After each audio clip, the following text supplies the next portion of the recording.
Hello, welcome to Jewish Museum Milwaukee's Museum Moments. I am excited to have you here. Today, I am going to be joined by my colleague, Jay Hyland, and Jay is a gem in the museum. If you've never met Jay, you should. If you haven't watched one of the From the Archive segments, you definitely should. And we're going to be talking about genealogical records. And, this is a little inside baseball, but a lot of people these days are checking into their family history, are figuring things out. And it might start with the DNA test, or it might start with a kind of a log into ancestry.com and that kind of feeling out what's available. But we have resources available. So Jay and I will discuss this. This is in preparation for an amazing program we have next week with author Libby Copeland. She's going to be talking about her book, The Lost Family. And it's a really, really interesting book that explores how DNA testing and all of this genealogy research is changing the way we see our families and ourselves in those families. So without further ado, I'm delighted to introduce my colleague, Jay Hyland. Jay, hello. Welcome to Museum Moments. Hello. Good to be here. You're frequently on our Facebook page, but this is our first time sharing a platform. So as we start thinking about genealogy, you're someone who spends a lot of time directing people to this. What is kind of the way you tell people to start as they're thinking about this process? Well, I think the best way to start is to document what you already know. A lot of times I think people know more than they think they know, especially when it comes to family history. So if people can start out by just kind of writing down what you know or creating a basic family tree, that's a great way to start. And then once you've done that, talk to other living family members, especially in the older generations, and get their stories and their memories and any documents and photos that they might have to share. So then once you've done that, where would you go and how would you turn in the universe of the museum? What are your kind of first steps there? As far as what's in the Jewish Museum specifically? Yeah. Yes. So the first thing I would do is I would go to our website. Let's do that. Yep. Here it is. The beautiful Jewish Museum Milwaukee website. And you'll notice there's an archives listed here. So we'll go to the drop down and select first oral histories. So this is a alphabetical list of all the oral histories that we've done through the years. This program started back in 1986 when the archives was getting organized. And I believe the first interview that was done was of Howard Weinschel about the Pair of Players, the Yiddish theater group. That is a definite future museum moment. And this program has continued to the present day. And so far we've done over 550 oral history interviews. And so we're in the process right now of trying to digitize all of the interviews along with creating transcriptions. It's a lengthy process, but eventually we hope to have all those finished. But in the meantime, if anyone's looking at the list and wants to see a particular video about his or her relative, they should definitely let us know, because we could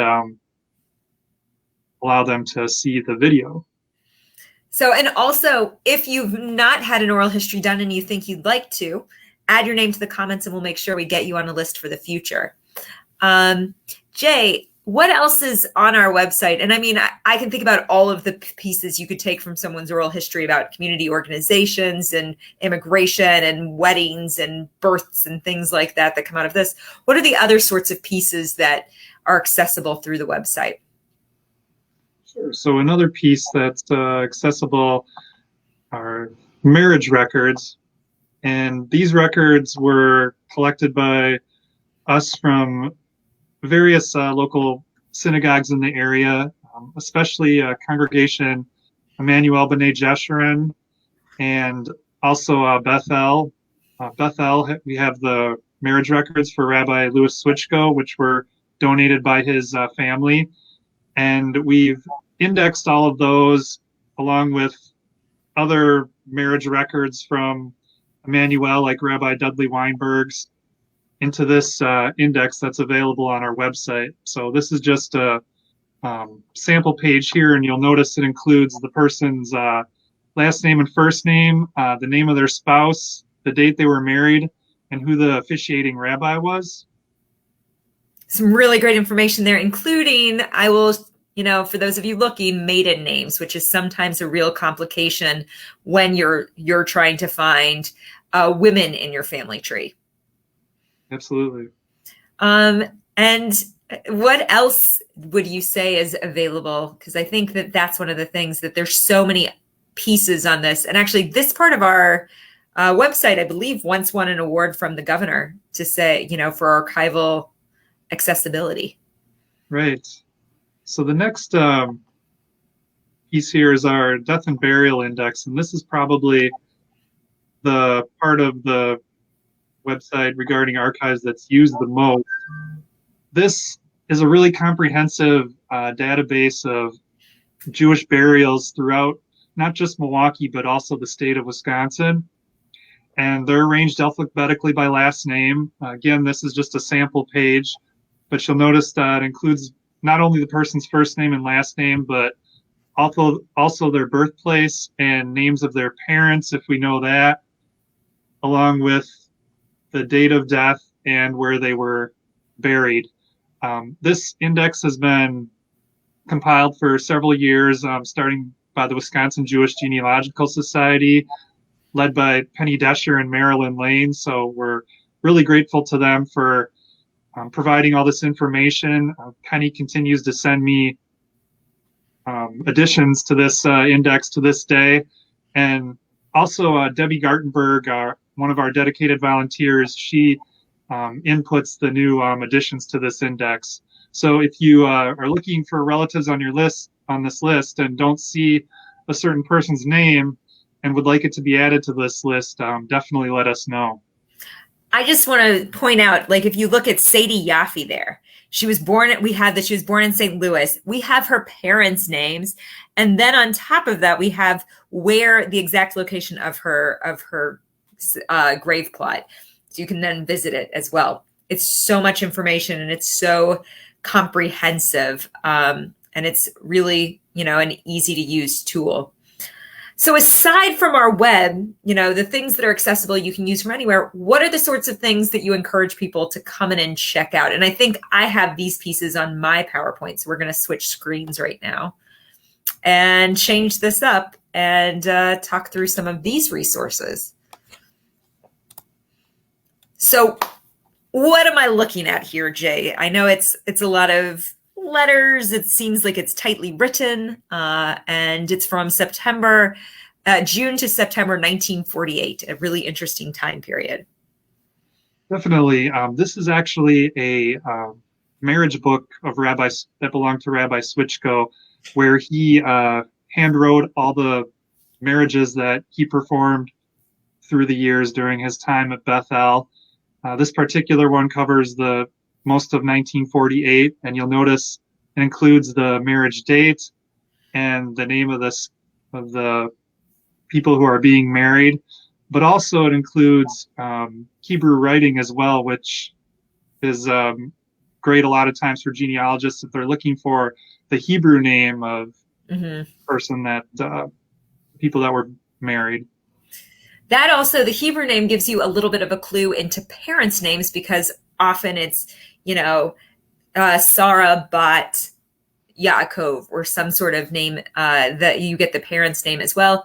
The other thing that I think is really interesting in this is it has the marriage certificate number. Does that have can you use that when you're developing research? You can use that, yes. You can access that through the state of Wisconsin to get a hold of the original marriage record. Oh, that's amazing. To get a copy of that. So really robust information, and we've got to thank Rabbi Switchko, who is an amazing historian in his own right. Absolutely.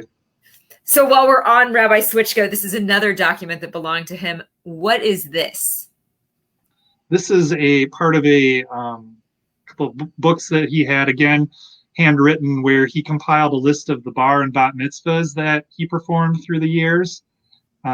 This particular one is from 1963, with a few names listed, and you'll see that it lists the name of the person who is having his or her bar bat mitzvah, along with the father's name in parentheses, and then oftentimes some Hebrew writing below, which contains the Torah passage that the person read from during the ceremony.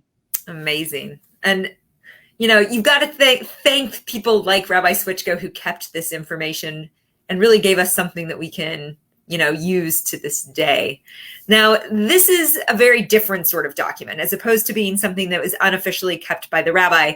This is an official government naturalization form. How many do we have of these certificates? We probably have about 50 to 75 of these certificates in the archives. And these are great for getting a physical description of your relative oftentimes, because it will list things as specific as the person's height and sometimes birth date and weight and where they came from, along with, of course, the obvious information of when they were naturalized. And there are other places that you can find these if we don't happen to hold your family's naturalization forms. Where is a good place to find those collections? The Milwaukee County Historical Society has a really good naturalization collection that's pretty comprehensive if you're looking for Milwaukee County naturalization. So I would suggest definitely contacting them. So this one is we've got government, we've had individuals, and now we're looking at something that I think most people would see and say, what could a yearbook possibly tell me about my family's history? So what are we looking at, and why are we looking at a yearbook?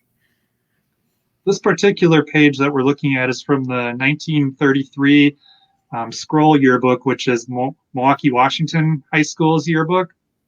And here at the archives, we have quite a collection of Milwaukee Washington yearbooks and also North Division High School yearbooks.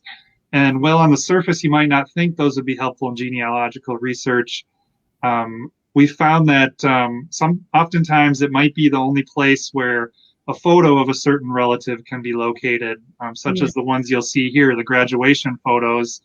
And then you also find out a little bit more about the person as far as what they participated in high school, along with a lot of the yearbooks have certain quotes, which are always fun to read.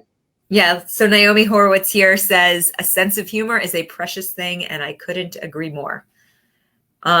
So I want to thank you guys. Thank you, as always, for joining us for this museum moment. I also want to say I always end my Jewish museum moments because with a kind of call to say, hey, go check out our website, see all the things we offer. But today, I want you guys to go and check out our website and try to find some family history afterwards, because there's some really amazing things there. If you want to give us a contribution, we always appreciate that. And tune in for our program on September 9th with Libby Copeland, and we'll see you on Thursday when we're talking about labor history in Wisconsin. Thanks as always for sharing a moment with me, and thanks today to Jay for enlightening us about all of these opportunities.